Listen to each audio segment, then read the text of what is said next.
Well, good morning, folks. Welcome back to the farm. It's just after 5:30 in the morning, and today we're going to get an insight into my wife's life. Just as of late, I've been doing quite a bit of work on the road, and for multiple days at a time, which means somebody's got to take care of the kids, and somebody's still got to do all the chores. So, despite my best effort to prep and make sure that there's really very, very minimal inputs here on the farm. Well, the tables have turned. Now she's away in Edmonton for the weekend for about 3 days, and I'm home with the girls. And although that's wonderful, it also does give me the insight to see just how well I prepped, because Thursday night I went out and I put a round bale in with the one set of sheep. I looked at everybody else, kind of already had some hay. You know, the water situation, well, it's 30 below, so you're not running the hose anywhere. It means we're packing water and doing all that stuff. Yesterday was Friday. I took yesterday off to stay home with the girls. And it was, like I said, 30 below. The wind was blowing. It wasn't a very nice day. Both girls weren't feeling very good. It was kind of not really conducive to getting outside and doing a whole bunch. You know, I can't exactly throw them in the toboggan and pack them across to the barn when it's 30 below. It would take them longer to get dressed up and outside than it would to get cold and scream and want to be back in the house. So you just try and, okay, one's going for a nap, the other one gets to watch TV for 15 minutes, and you just run out, you give water and food real quick and scurry back to the house for hot chocolate as quickly as you can. But I got up early this morning. Finley needed a bottle anyway, so got her a bottle, got her back to bed, and now I got a little bit of time before Charlotte wakes up. So I'm going to run out, scramble to the barn, feed the dog, feed the cows, feed the sheep, feed the chickens, and do all that. So of course, getting up early means getting up in the dark. It's quite a bit warmer today, but I don't know if you can tell, but it's also quite a bit windier today. It's about minus 17. Still not really warm by any means, by any measure, but a lot warmer than minus 30. But that wind, oh man, that's just still going to make it miserable for everybody. We'll get in the shop. I'm going to take water and grain out with my pickup truck, and then I don't have to pack it.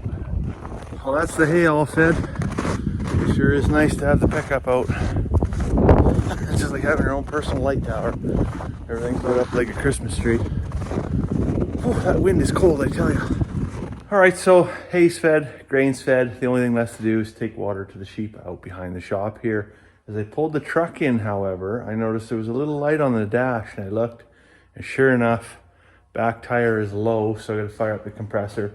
It's like 80 kPa, so it's not just low. Like, there's definitely something in that tire, which is just what a guy needed on the day when he's home alone. But I'll get some air in it for now, and then we'll see. First coffee break kind of thing. We'll see if there's still any air in it at all. If not, before we head to town, I might have to get that thing jacked up and get it fixed. But if I can get away with it and get it to town, I'll get it fixed in town. But yeah, just what a guy needs on a day like today. We actually got to head to Grand Prairie. Charlotte has gymnastics on Saturday mornings in Grand Prairie. So, I guess we'll see if we go or not. But I sure hope this is not a major. So as if a flat tire wasn't enough, also the tap for the outside water is frozen solid. So set up a space heater on that, try and defrost that water line. Just come in the house to get Charlotte's outfit for gymnastics. Today is pajama day. I didn't know they had pajama day at gymnastics, but why not? Why not take the kids to the city in their pajamas while they're home with dad? That's just fine. On a positive note, however, I do have some eggs. The chickens have been on strike. They're still technically on strike, but every day we're getting like 1, maybe 2 eggs. So I got enough after a week to almost fill a carton. I got 10 eggs here, and I'm really hoping to pick up here soon again, because breakfast is pretty important in this household. But we got enough here this morning. We're gonna get some fried up, have a little bit of bacon. It's gonna be a good time. So there you have it, this morning's breakfast. A plain egg omelet, 3 slices of bacon. That'll be a good start to our day. Well, we're in Grand Prairie here now. Gymnastics was a blast, actually. Got finished up there, and now we are at Long and McQuaid. Charlotte has a little guitar that Carmen had when she was a girl. And while I certainly, and maybe Carmen too, don't have musical bones in her body, but Charlotte certainly does. So we stopped by, got some new guitar strings. We'll get that thing all restrung here this afternoon. See if we can't bang out a tune. So we're back from Grand Prairie now. We've got our guitar strings on. Let's see what this sounds like.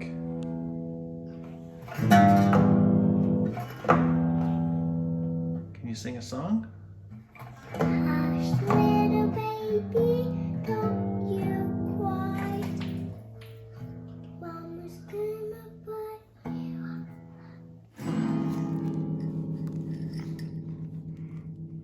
I'm like a rock star.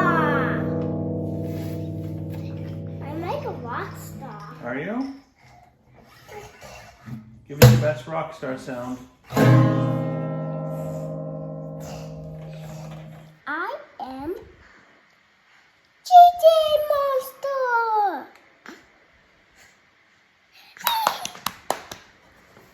Keep putting them on. Mom will be excited. Mom will be excited, yeah. She will love it. And I'm making this for her. Good job. I'm making this for her. Are you? Are you gonna wake Sissy up? You wake Sissy up.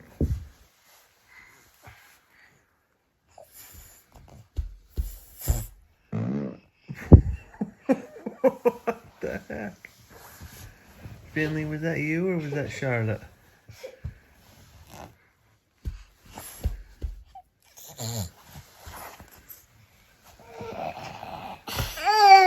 Good morning. So it's now Sunday morning. Much nicer out here this morning.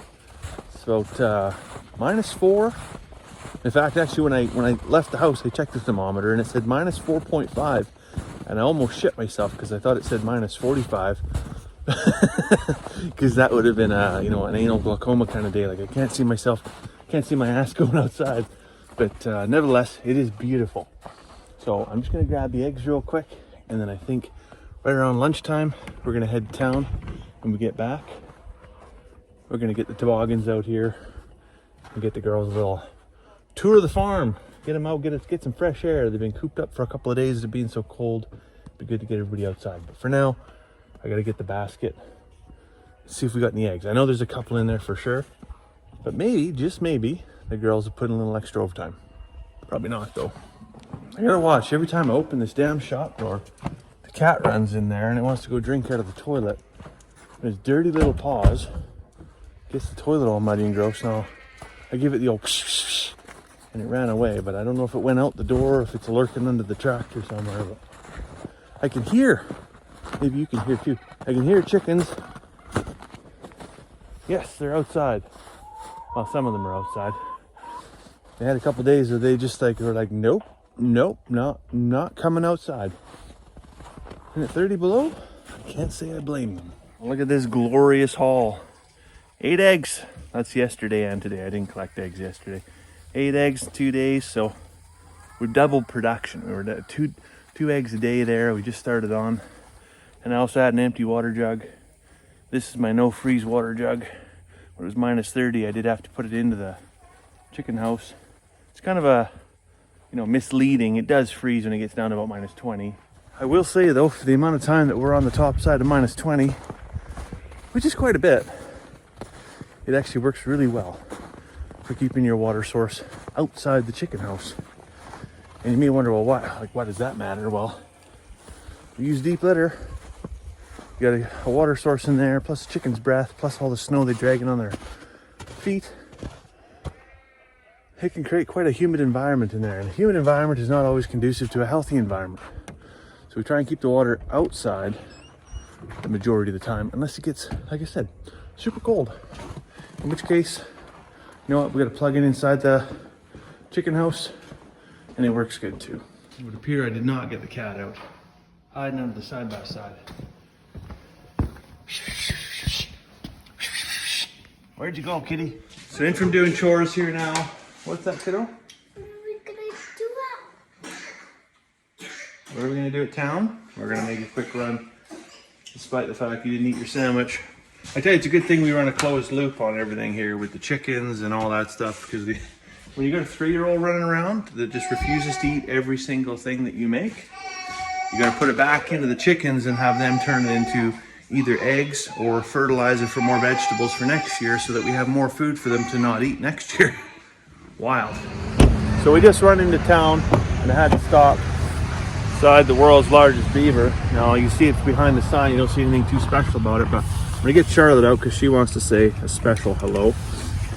And then you'll see what's unique about this thing. What are you saying? Wave to him. There you go. So what's special is somebody took the time, I don't know who did it, but somebody took the time to knit a giant scarf for this 4,000-pound beaver sculpture. That's pretty incredible. So years ago when we first moved here, my youngest daughter, Michelle, was little. She's fully grown now. She's like 20. Yeah, she's 20. Holy man. Anyways, we first moved here. She said the beaver was called Justin Bieber, and it was kind of a joke, right? It's kind of a play on Justin Bieber. And it was unbeknownst to me, this year, the town of Beaver Lodge actually had a naming competition for the beaver, and I don't know who resurrected the idea, but anyways, the town is officially named the giant beaver sculpture Justin Bieber. What a time to be alive. I'm ready for it. Okay, you put it in there.